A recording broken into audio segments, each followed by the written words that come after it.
When we talk about baseball's ultimate pioneers, the guys who changed how the game was played, hit titanic home runs, and tore up the base paths, names like Babe Ruth or Cobb usually come to mind. But long before either of them ever picked up a bat, there was a superstar tearing through the 1880s. He was the first player in history to hit 100 career home runs, was a terrifying stolen base machine, and the man who literally invented how players slide into a base. He was one of those exceedingly rare, dynamic threats who could consistently lead the league in both home runs and stolen bases. He was also a born winner, leading his teams to pennants across 3 different major leagues. His name was Harry Stovey, and if you look closely at the history books, he remains one of the most glaring snubs in the entire National Baseball Hall of Fame. Today, we're diving into the wild, forgotten career of Gentleman Harry, the 19th century legend who did it all. Harry Duffield Stowe was born on December 20, 1856, in Philadelphia, Pennsylvania. His mother utterly hated baseball, and at the time, some considered playing it professionally a career of ill repute. To protect his family name and keep them from finding his exploits in the sports pages, he changed his last name slightly to Stovey, and a legend went incognito. To understand how incredible Harry Stovey was, we have to understand the era he played in. It was the peak of small ball. Ballparks were massive, outfield walls were hundreds of feet away, and the baseballs themselves were mushy, low-bouncing rubber and yarn pellets. Home runs were rare oddities. Hitting one over a fence was a major event. But Stovey defied the norms of his era. Standing just 5'9", he possessed an explosive, compact swing that generated shocking power. Interestingly, he actually began his career as a pitcher, but he quickly found his home at first base and later the outfield. In 1880, he debuted with the Worcester Worcesters, also known as the Brown Stockings or Ruby Legs, of the National League. In his rookie year alone, he led the league in both home runs and triples. In 1883, he moved to the Philadelphia Athletics of the American Association. He immediately made his presence felt, leading the AA in slugging, doubles, home runs, and runs scored. It was the first of 3 consecutive seasons where he'd lead the league in runs. He completely dominated the home run department. While legendary slugger Roger Connor ultimately hit more home runs than Stovey, Connor actually never led the league in that statistic. Stovey, on the other hand, led his league in home runs 5 different times across 3 different major leagues.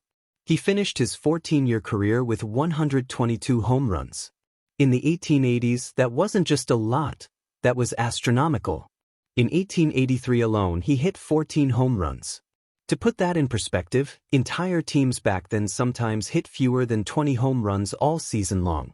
Stovey was doing what Babe Ruth would do in the 1920s, having more home runs than entire teams. But calling him just a home run hitter is a slight to his overall game, because Stovey brought an entirely different weapon to the diamond: pure, unadulterated speed. For the first part of his career, however, he hadn't yet led the league in stolen bases. The reason was simple: stolen bases were yet to be regularly recorded or considered an official statistic. Base stealing as an aggressive tactic began in the 1860s, but scorekeepers hadn't standardized it. That changed in 1886 when baseball began tracking and publishing stolen bases in general game summaries. 2 years later, it was formally integrated into official box scores. Stovey immediately dominated the stat.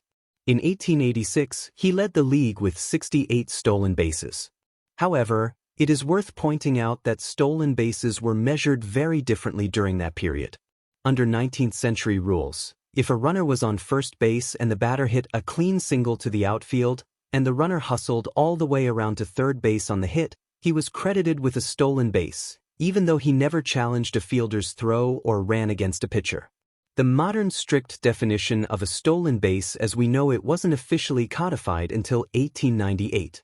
Even so, Stovey's dominance on the base paths was undeniable.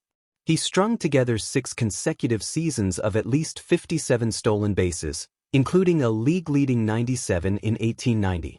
In the 19th century, base running was brutal.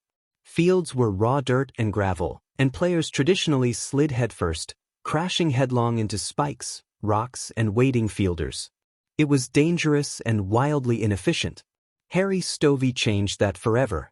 Stovey is widely credited as the first player to popularize sliding feet first with his spikes high, a technique that gave him better leverage, protected his upper body, and allowed him to slip away from tags.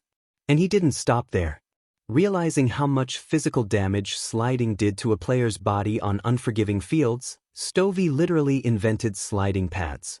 He sewed heavy leather padding into his pants around his hips and thighs, creating the very precursor to the sliding protection every single baseball player wears today.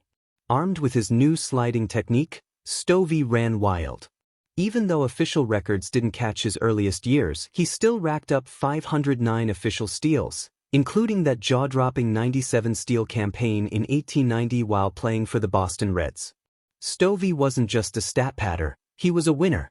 When the chaotic league wars of the 19th century broke out, with upstart circuits constantly challenging the baseball establishment, Stovey was right in the middle of it. He starred in the American Association, jumped to the short-lived, player-owned Players League in 1890 to fight against the oppressive reserve clause, and led Boston to a championship. When that league collapsed after a single year, he jumped right back to the National League's Boston Bean Eaters, leading them in home runs and triples to win yet another pennant in 1891. He was the ultimate mercenary of success. Wherever Gentleman Harry went, championships followed.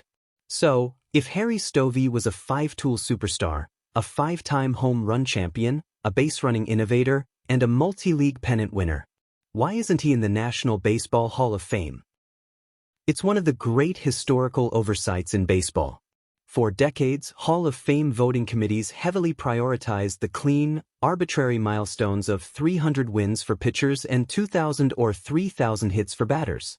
Because Stovey played in a lower-scoring era with shorter 140-game schedules, his career hit total sits at 1,485.